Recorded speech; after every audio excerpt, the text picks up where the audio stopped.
Good evening, everyone. It is Monday night. It is time for our Monday night live chat. Tonight's live chat, we're going to be starting off with 2 episodes with Mike Walter. Now, we had to record these yesterday because Mike is in St. Louis right now. He is doing some training down there with a group of DJs. So we recorded yesterday. Our first session tonight is going to be talking a little bit about the recap of DJ Expo. Then the second half hour is actually, not that the first half hour isn't fun, but the second half hour, I really, really enjoyed that conversation because we're talking about Mike and his doing of his This Day in Music. So that is in our second half hour tonight. And then we'll be coming back after that's all done with our evening of different things we're going to be doing with our, games first. Then we'll be coming back and talking with the DJ and TV crew at the end tonight. So we've got Mike Walter with 2 sessions tonight. I'm going to be here on the live chat. So if you're watching this, I'll be there and answering questions. If you've got questions about what was at Expo, and we'll talk and share ideas and such as we're listening to Mike in the first session, and then we'll be there for the session number 2. Again, we'll be switching videos throughout the night. So if you're watching this, in the description below is linked to the second video and to the third video under the 4th show tonight. So we're going to get to that in just a second, but tonight we've got Mike Walter with us talking about DJ Expo.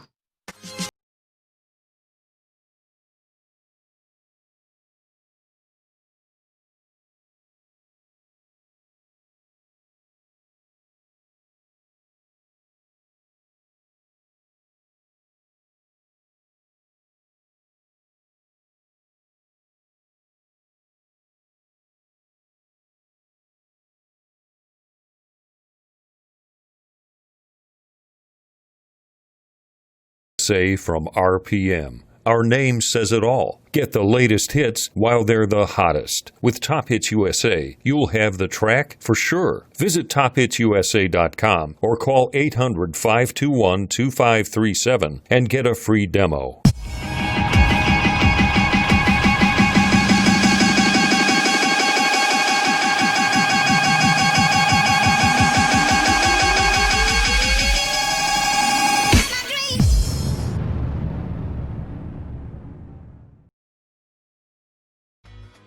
DJ Event Planner will change the way you manage and run your business. Streamline all of your procedures and software into one easy-to-manage system. DJ Event Planner, the ultimate online planning tool.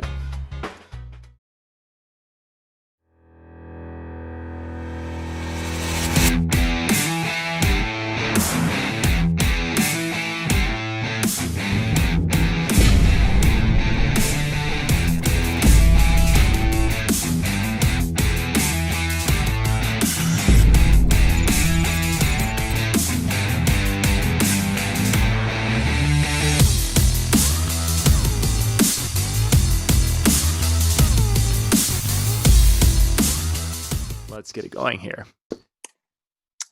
Good evening for the Mike Walter session. This is recorded on Sunday night. And of course, Mike has time on Sunday, so that's why we jumped on it. Mike, good evening.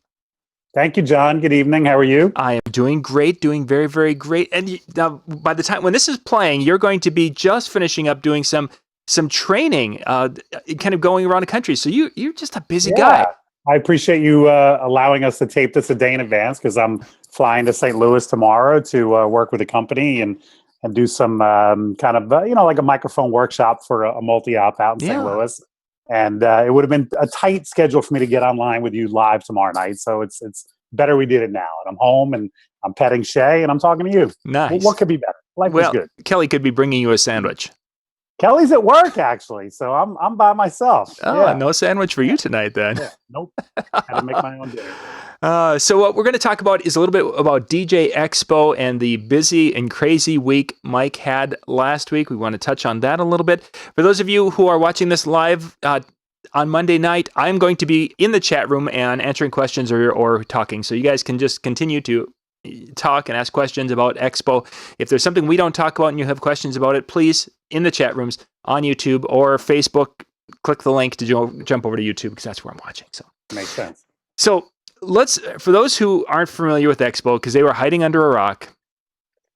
Really? Are there DJs not familiar with Expo? There's probably I know there are DJs that don't go to Expo, but you at least have to be familiar with it. The largest convention for the mobile DJ industry.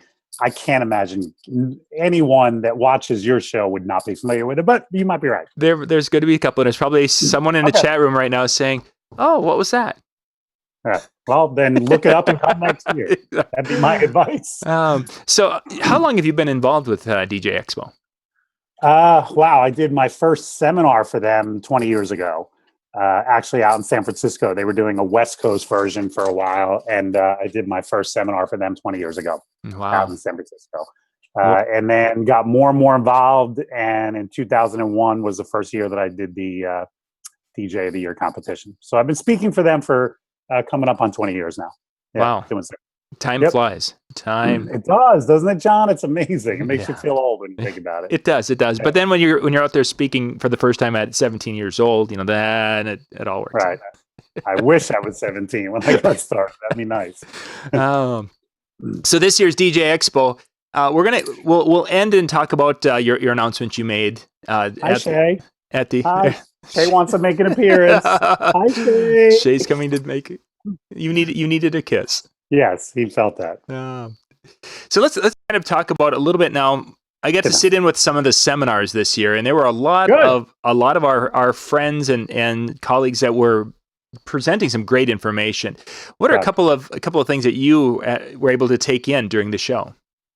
I got to see a lot of the seminars because I kind of play the role that Bill Herman has played at Mobile Beat the last couple of years, where I'm introducing a lot of the segments and kind of hanging out backstage, waiting for a seminar to end and a new one to begin. So Steve Moody's all-star panel, on which kicks off the convention for the last couple of years, was great. Steve usually brings 4 or 5 different MCs up there to contribute. I thought that was phenomenal.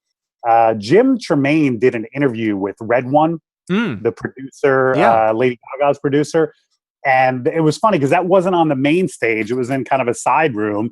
And so I wanted to see that. So I introduced the seminar that was happening during that time. And then I snuck down the hallway, and I thought that was phenomenal. I mean, I have a passion for music and the goings on behind the scenes that create different songs and things like that. So to me, that was fascinating to hear one-on-one from somebody who's involved in that. I thought that was great. Very nice. Yeah, I wasn't sure how that was going to with Red One, how they were going to do that. It didn't really say on the program if it was going to be. It was sort of similar to Jason Janai interviewing Red Foo, where Jim was just throwing questions in a room where everybody was sitting watching. They didn't open it up for Q&A. They didn't have time, which I thought was great because Jim really kept the conversation moving, and they filled up the better part of an hour with his background in music and his philosophy on songs and things. I really thought that was great. Very nice. Very nice. Additional highlights. Brian Bonacisi's seminar on day 3, very similar to Mobile Beat. I remember years ago, John, conventions used to kind of trickle down to the end where the seminars on day 3, you were like, I don't even really know if it's worth getting out of bed for. But Mobile Beat killed it their last day, which I think was a Thursday, right? This past year. Yes. And I thought DJ Times did the same thing. I mean, their last 2 seminars of the week were Brian Bonacisi, which is amazing, and then Casey Kokura is talking about social media marketing, which were both of those were home runs. I didn't get a chance to see Casey's because I was running around doing some stuff for DJ of the Year. But from what I heard, really, really good stuff. Exactly. I've heard the same thing through the grapevine that they really... I was on an airplane headed back to Minnesota by that time. I know you left on Wednesday, right? Yeah. I had to leave Wednesday. Typically I leave Thursday, but this year we had some family things going on. So you got to do what you need to do. So and then, you take away little nuggets. I mean, I was looking at my notes before this.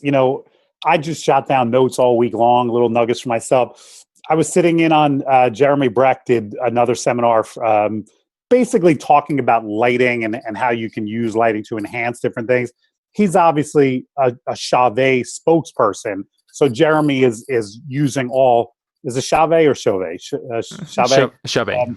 However you want to pronounce it. Yep. He's using all Chauvet products, but he's basically just giving you tips of different things you can do to enhance a room and things like that. And he said something about gobos for corporate parties, and that to me was just like a light bulb. I was like, I don't think we sell gobos for corporate. I don't even know that we market it. And I'm like, made myself a note, when we get up to corporate season, a month or so before, we will email our corporate events and say, would you like to upgrade to with your company name and lights? Maybe we'll sell a dozen gobos this December. So, you take little nuggets. Sometimes you sit in an hour-long seminar and it's interesting, but maybe you get one or two legitimate things that make it worth your while. And I have no problem with that kind of time versus nugget ratio. Yeah. I'm good with that. For sure. I think when we first started, we probably were looking for a higher return on time versus nugget. But now as we've gotten a little more experienced, I think the appreciation for a very solid nugget of information, now we can, if I get one an hour, I'm a happy boy. Right. And, a lot of that goes to our experience and not just how long we've been going to conventions, but just how long we've been in the business. If somebody's new and typically on day one, we asked how many first time DJ Expo attendees, and I'd say about a third of the room raised their hand. Those people probably took the pages and pages and pages and pages of notes, because a lot of this stuff, even the sort of one-on-one material, was fairly new to them. So, a lot of it, what you take away from any convention like this has a lot to do with your experience in the business. Yeah, I think that's a good way to say it. Is that you see some of the guys who were there for the first time, and they were talking to me in the hallway, and there was that overwhelm. You recognize that look of the basically drinking from a fire hydrant. Yeah, a few of my younger guys went down this week for the first time, and I always try to see a convention through their eyes, because I know this sounds like I'm trying to make a joke about something else, but you'll never forget your first time. And seeing a guy go to his first convention with that wide-eyed look, walking around the expo floor and going to the seminars, it's it makes you appreciate how far you've come in your career. But I also think it's nice to just be able to step back and go, oh yeah, that's what it was like for that first time. It's pretty cool. Yeah, definitely. It's always neat when you've got someone that you've been talking to, and they come to. In your case, you have staff, but there's some people who came that were going to meet up with us. That this was their first time, and you meet them, and there's an excitement that we, as people who've been there for a number of years, you get by connecting with someone who's there for the first time. Right. And it's if I stay with my little group of 15 to 20 or people, you don't have the same excitement. Yeah. Right. Did you get a chance to get down to the exhibit hall? I mean, you were busy with the emceeing and different things. Didn't. I usually, the last couple of years, Thursday has been my day to get down there. And this year, Thursday, I woke up early, and I showered, I got ready in my room, and it was like 9 o'clock. I'm like, well, I could hang out for 2 hours and wait for the expo floor to open up, or I could get on the road and get to the office. So I chose the latter, and I didn't. So when I submit my article to you, I'm not going to have anything to say other than secondhand information.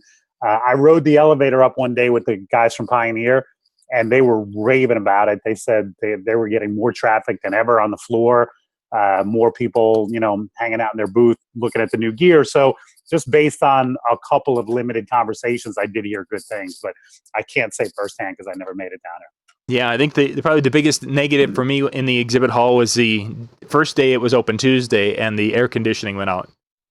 Oh, I don't know if you had heard about that, but no, I didn't. Oh, you've got a room full of DJs and the gear, gear heat stuff up. Yeah, and then you've got it's DJs. We were having a hot streak in Jersey. We still are, in fact. It's the humidity, and then you've got all the fog and the haze because there's no exhaust. No, I hadn't heard about that. Yes. I talked to Kat from NLFX Pro. I went over to see her, and the poor girl is kind of melting. Yeah, I would imagine everybody was. She's like, it's so hot. Yeah. So let's talk a little bit about the evening activities. Now that's an area in which you have been very active with DJ Expo. Yep. Yeah. So Monday night, I produced the Monday mobile party, which is always fun. Get a bunch of people up there to perform. DJs teaching dances and different games and stuff like that. And then we also had two singers this year. Mario Panacucci, who is also a DJ, was releasing a song that he performed. And Jade Starling, who has performed for us in the past. And you probably know her from, what was her band in the 80s? Catch Me, I'm Falling. Catch Me Now. Pretty Poison. Pretty Poison. And she's got a new song out. I had one musical answer. Yeah, you did. I got one that Mike didn't have on the top of his head. She's got a new song out, "Party to Life." That's was really good, and she closed our show on Monday night with that. So I thought that was a great show. Big Daddy has always performed. Betsy Fisher did something on Monday night because she was the outgoing DJ of the year, and she chose not to compete, which most DJ of the year winners do. So it was kind of nice to get her up there Monday night as like one of her last official acts as the DJ of the year. So that was cool. So Monday was fun. Yeah. And then Wednesday was the DJ of the year competition, which 15 years, John, it's been an amazing run. It really has been. So for the DJ of the year, kind of give us a little bit of an, what progression, when you came in, what was it, and did it evolve, and any changes that have happened to it over the years? Yeah, it did. So the history of it was, I don't know how many years DJ Times was doing it for in the 90s, but they had a gentleman by the name of Kevin Howard, I believe, was the producer of it. And I don't really know a lot about the history, but I just know at some point in the year 2000, DJ Times said, we're not going to do it. And so for the year 2000, there was no competition. And that year they did a Monday night West Coast party and a Wednesday night East Coast party. And as I said earlier, by that point, I already been speaking for DJ Times a little bit and doing some different things. So they asked me if I would produce and MC the East Coast party. Sure. So I did that. I organized that. I got a bunch of different MCs up from the East Coast, and probably a 2-hour type thing, very similar to the Monday night. It wasn't a competition format, but it was just a bunch of different routines. And then a couple months after that, it was early 2001.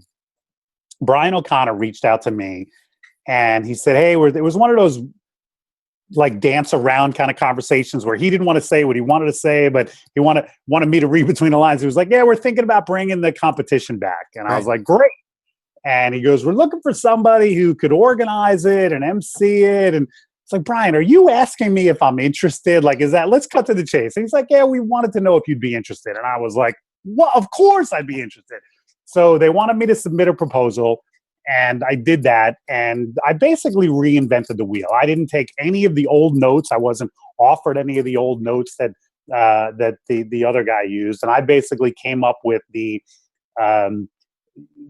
schedule of the show and the criteria that the judges were going to use and everything.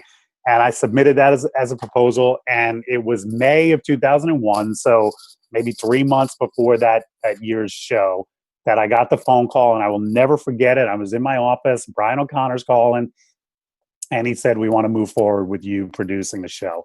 And it was one of those moments, John, where I was just, I was happy as a, and that was, I mentioned that conversation in my book because one of the quotes that I love so much in life came from that. I said, "Brian, why me?" And he said, "If you want something done, give it to a busy person." Yeah. And I love that line. I think there's such great logic in that line. You would think the opposite. You would think if you want something done in life, you give it to somebody who's got nothing going on because they got the time to do it. But yeah. I do think that busy people have an efficiency to them, and they know how to break a task down and get it done and fit it into their schedule and get it done. And that's what I've been able to do. So I did that first year in 2001, and they liked it, and they kept asking me back. And it actually got to the point a few years ago, I would call Brian or Jim Tremaine afterwards and say, "Hey, how did everything go? And would you like me back?" And finally, Jim said, "Mike, if we don't want you back, we'll tell you. Until then, just assume you're coming back." And that was a great conversation. I could see Jim saying that. Yeah. He was like, "Stop wasting my time. We want you back," which was a great compliment. And so earlier this year, I kind of came to the realization after last year's show. I just said, as much as I've loved doing this, I'm starting to get a little burnt out on it. I don't have the same enthusiasm that I had years and years ago going into it. So earlier this year, I took a meeting with Jim and Brian, and I just let them know I'd like this to be my last year. And so they chose a successor. And at the competition this year, and some of you who are watching this may have seen a video because I just put it up on my Facebook page and on YouTube, we made the announcement during halftime that I'd be stepping down. And we introduced, I don't know if you know Jake Jacobson. He's the guy he ran the New Jersey Disc Jockey Network for a number of years. Yeah. That he's replacing me next year. And I think it's a great choice. I really think Jake will not only keep the competition going, but will probably bring in some new, unique, innovative ideas that will hopefully take it to an even better level. So it was emotional for me to kind of step down, but I'm at 100% at peace with the decision because as a few people have said to me, what are you going to do with all the hours and hours that you just got back in your schedule? And I don't know, but I'll find something either efficient or laying on the beach. I'll find something to fill those hours, which is two things that I enjoy doing. Yeah, I was going to say, I don't think you'll have a problem finding something to fill those times with. Right.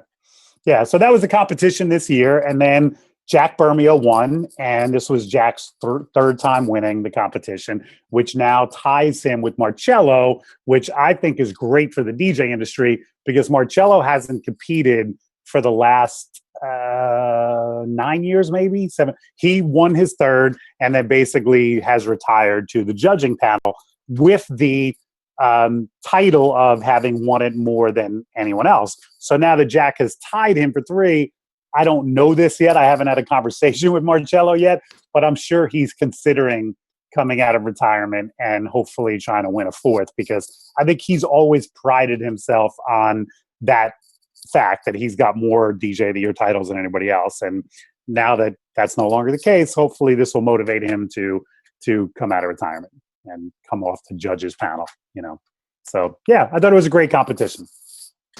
So how many DJs were competing for? There were 12 MCs, and that's usual. I usually get anywhere. I think I had 10 one year, but most other years it's been 11 or 12. And I was flying while this was going on. The question was, Denny, did he make it to do his game? Denny did. Denny did his position game. Pardon me. Have you seen his position game? I have only heard about this, and for the people, can we explain it?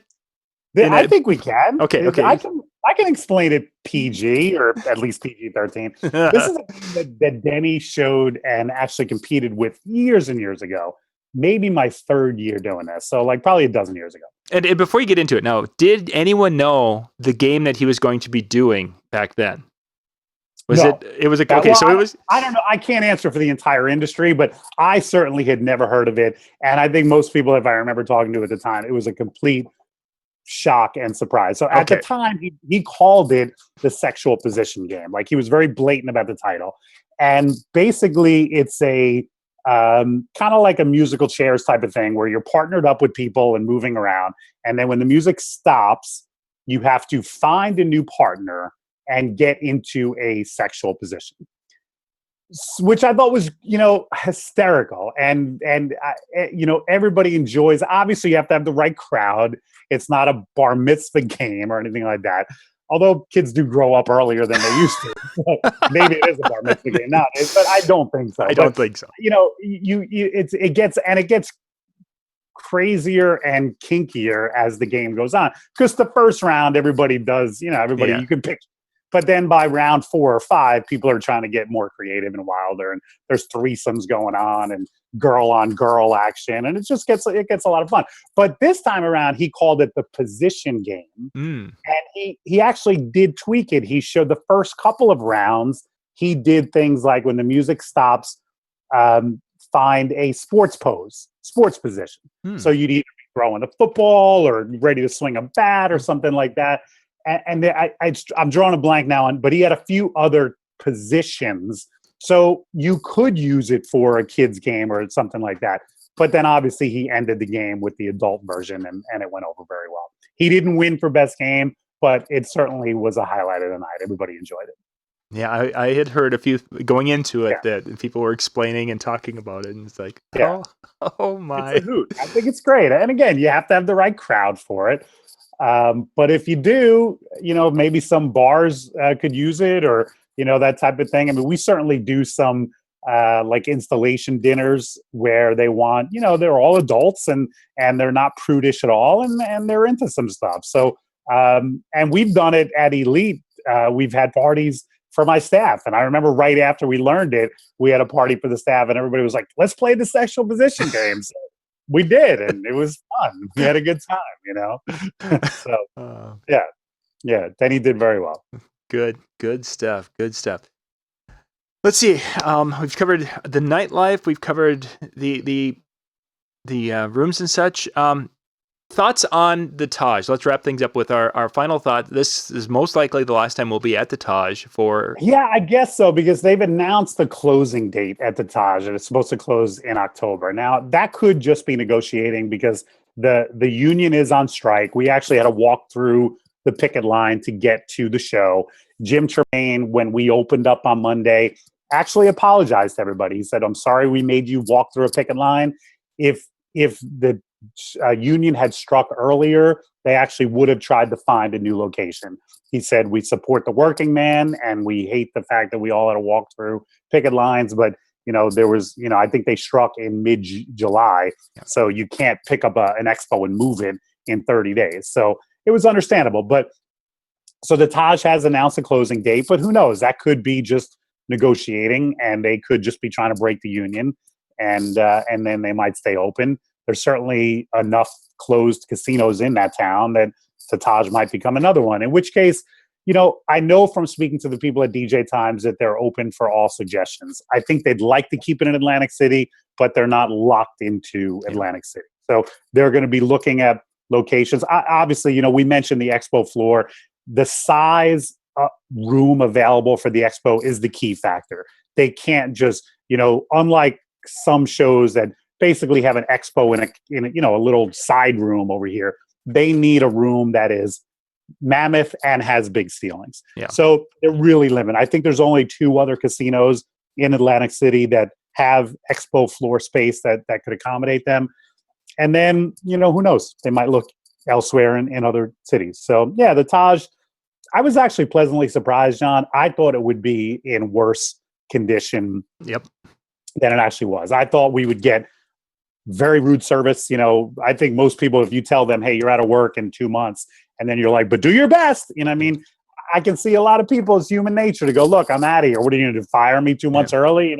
But the check-in, we were greeted by very pleasant people at the check-in.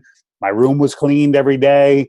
I didn't think the Taj was necessarily falling apart. I know there was a bathroom that was out of order, that was inconvenient because it was a convenient bathroom.